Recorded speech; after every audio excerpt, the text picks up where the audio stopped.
Hi everyone, thank you for joining me today. I hope you're all doing well. I started working on this video Monday morning of this week, a few days after we had learned that on Monday midnight Austria would be back in lockdown. At that time I felt overwhelmed by a roller coaster of emotions. The uncertainty of this situation and the force with which it brings everything to a halt, threatens health and existences, has been very challenging for the mind.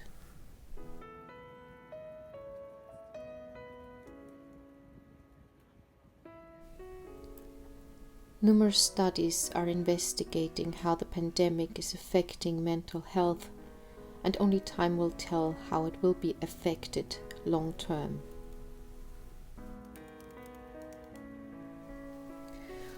What I couldn't know is that things would turn even worse when on Monday night Vienna was hit by a terrorist attack. That's when everything collapsed. The impact that the lockdown would have became so trivial. I've been negotiating with myself whether it is still appropriate to release this video this week, but then I thought that actually the tools are really helpful for me at the moment, and maybe they're also helpful for you, for any kind of situation, any kind of crisis you might ever go through.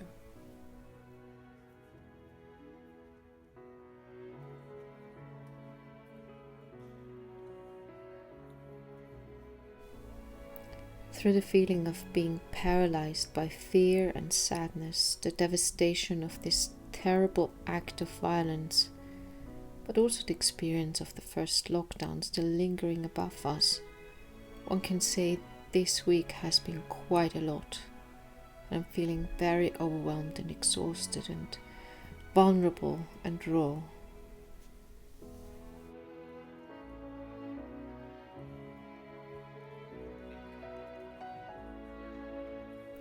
To cope with all this, I have been working on developing a strategy that could help me through this very difficult time.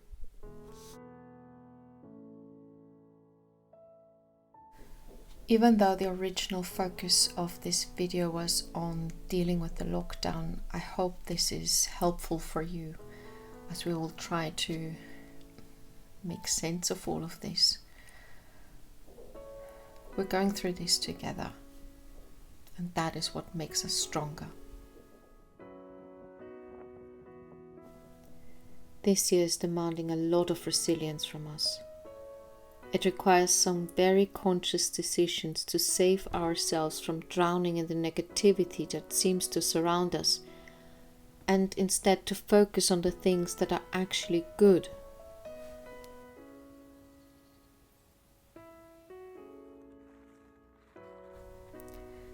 First of all, take time to breathe through and feel the feelings that are coming up. Give them space. Suppressed feelings are still there anyway, and they're far more powerful when you try to ignore them. Allow them to be there. Allow yourself to feel them, and then consciously let them go.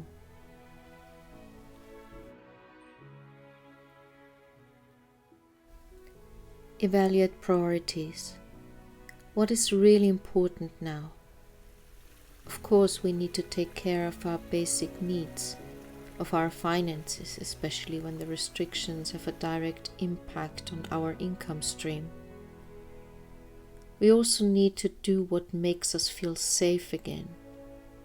But we also need to take our mind off from these things regularly, or they will all consume us. What can be left for later? Is keeping your home clean and tidy all the time really that important when it stresses you out while you're juggling home office and homeschooling? Are you planning for some time just for yourself And are you sticking to that plan? If not, why?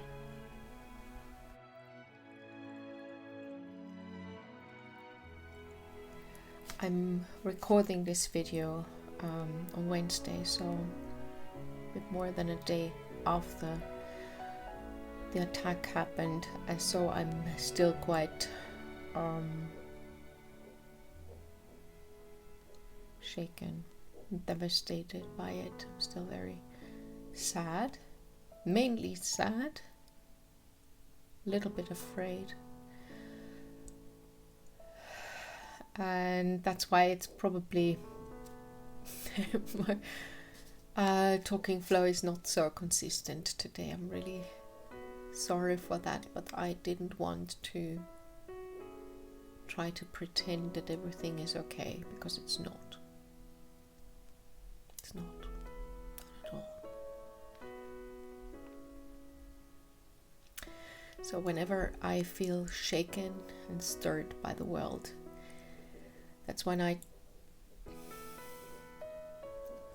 resume tools that have been helping me in the past, and I will even try out new ones that I have never had the time, or whatever the excuse was, to see whether they can help me through a situation that is very challenging or very difficult. In order to focus on the positive, writing a gratitude list is incredibly powerful. Some write it in the evening, some write after waking up. The idea is to write at least 5 things you're thankful for. This shifts your focus to the things that are good in your life. If you're not sure what this can be, the smallest things are the most impactful ones. You could start, for example, with, I am grateful for my healthy feet that carry me through the world. I'm grateful for the smile I got from that stranger when I was walking to the supermarket. I'm grateful for the home I have. I'm grateful for my clothes. I'm grateful that I'm healthy and safe. Things that we take for granted, but can so suddenly be not anymore, or never have been for others. When we appreciate them and feel grateful for them, they can make a huge difference in us. Humor is so important. It's medicine for our mind and our body. Even though it can feel so misplaced to laugh now, the Viennese people are showing our quirky sense of humor, quoting a man who shouted at the attacker, "Schleich dir, du Arschloch." That translates into "bugger off, you arsehole." A rude phrase, but the Viennese dialect makes it somehow charming. While laughing and having fun comes so naturally to children, most adults have to make a conscious effort to add more humor to their lives. Similar to a gratitude list, write down 3 things at the end of each day that were funny, ridiculous, or hilarious. Watch a funny film or a funny clip before you have to do something creative, challenging, or stressful. Ella Mills mentions in her podcast with Naomi Bakdonas that she was advised to watch a funny film before going into labor, and that is what she did when she had her first child, and it did help. Read a funny book or listen to an audiobook that makes you laugh. Listen to a fun podcast.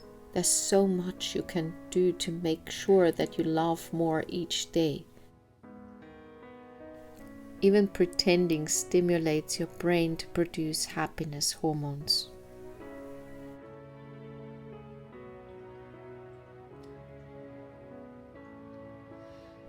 Connect with nature daily. There's nothing as grounding and refreshing for the mind than being outside and enjoying nature's abundant beauty.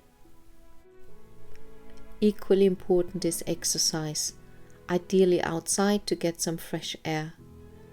Walking is of course ideal as it doesn't require any particular level of fitness or equipment, But of course, running or cycling or whatever you enjoy doing is equally beneficial. I particularly love dancing, whether it's freestyle or something more formal, on your own or with your partner or your kids. Just put on some great music and dance along. It's infectious in the most positive way.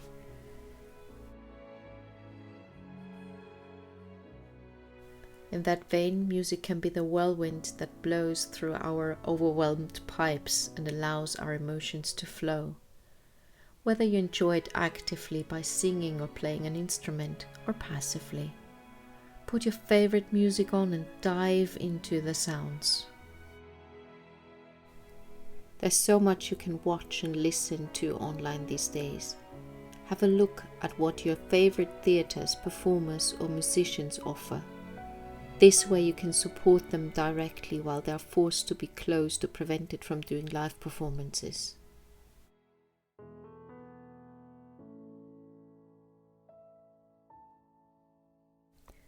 Keeping social. Very important for us humans, and our well-being is to keep in touch with our friends and family. You can meet outdoors for a walk. This catches multiple birds with one stone. You exercise, you're outdoor and hopefully in nature. You see someone who is important to you and you can have a good conversation, ideally about anything but whatever is stirring around you.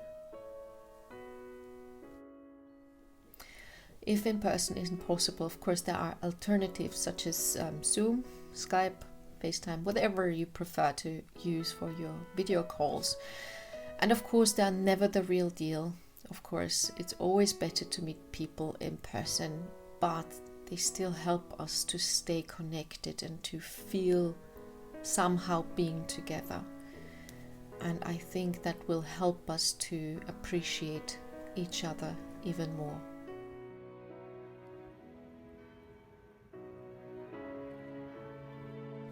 The media tends to focus on sensational storytelling, meaning they will share more negative news than good ones.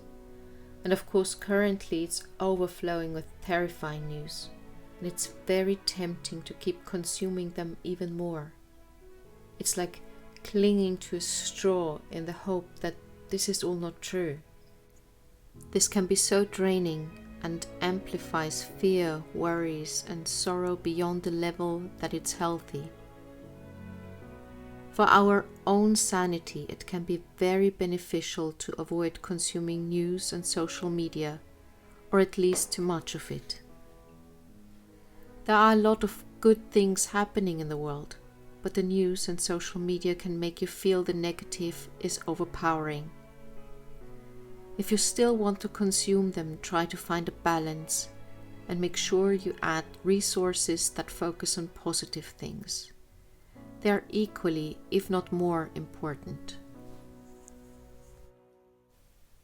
It can also be helpful to familiarize yourself with methods that rewire us, such as EFT, emotional freedom techniques, a therapeutic psychological tool that can help to relax when the mind is under a lot of stress.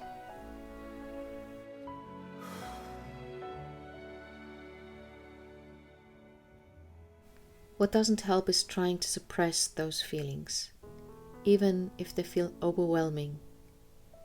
The key to feeling joy, happiness, love, and so on to the fullest is to also allow emotions like fear, sadness, or anger. If the latter are neglected, sooner or later a feeling of numbness will take over and suck out all joy from us. For some, perceiving the full spectrum of feelings might be a given thing. A lot of people, however, are struggling with that. It takes some practice and courage, but it is worth taking the leap. Feeling all emotions means freedom. It means we can enjoy everything that gives us joy, even the tiniest things much more.